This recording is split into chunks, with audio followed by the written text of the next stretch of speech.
Bonjour à tous, on débute cette revue de presse avec des nouvelles de Zlatan Ibrahimovic. Vous le savez probablement, l'attaquant suédois s'est très gravement blessé au genou mais a confié sur Instagram qu'il n'avait aucune intention de mettre fin à sa carrière. En revanche, selon le Mirror, l'ancien buteur du PSG sait pertinemment qu'il ne rejouera plus jamais pour Manchester United. À son retour de blessure, il devrait rejoindre la MLS et plus probablement le Los Angeles Galaxy. De son côté, le rival Manchester City tente de se remettre de sa défaite en demi-finale de FA Cup qui assure à Pep Guardiola la première saison blanche de sa carrière. Pour laver l'affront l'an prochain, l'entraîneur espagnol devrait s'en remettre à un mercato de folie et selon Xavi, Guardiola serait fan de Dele Alli et souhaiterait le recruter dès cet été. Le tabloïd évoque même un transfert record pour le milieu de Tottenham et prévoit une concurrence rude avec notamment le Real Madrid, le Bayern Munich et même le Paris Saint-Germain.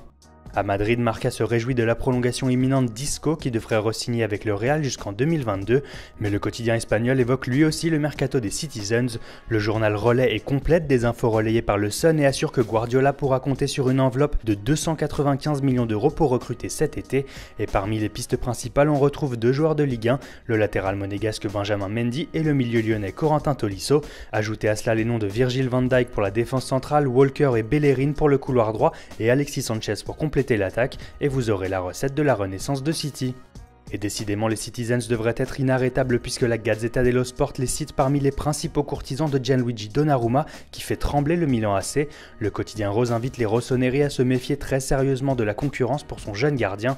Le club lombard souhaiterait lui offrir un nouveau contrat assorti d'un salaire de plus de 3 millions d'euros par an, mais les deux Manchester et le Real Madrid lui offriraient plus du double avec des propositions de 7,5 millions d'euros annuels. La grande révolution attendue au Milan AC pourrait donc débuter par un énorme coup dur. De son côté, la Juventus continue d'écraser la concurrence aussi bien sur le terrain que sur le mercato. Les Bianconeri ont déjà bouclé la signature de l'Argentin Bentancur et pourraient vite s'offrir un grand talent en devenir de Serie A. Après avoir shippé notamment Paolo Dybala à Palerme, la vieille dame aurait fait de Patrick Schick sa nouvelle cible en attaque. L'attaquant tchèque de la Sampdoria compte 10 buts en championnat cette saison. Et on termine en France pour découvrir à la une de France Football que les clubs de Ligue 1 rêvent de piller la Première Ligue. Ces dernières années, cet axe France-Angleterre a surtout marché dans l'autre sens, mais cette fois, Paris rêve d'Alexis Sanchez, l'OM souhaite rapatrier Mandanda, Cabaye et surtout Giroud, et l'Olympique Lyonnais penserait à relancer son ancien espoir, Anthony Martial. Voilà, c'est tout pour aujourd'hui, très bonne journée à tous sur Foot Mercato, et rendez-vous demain pour un nouveau tour d'horizon de la presse sportive.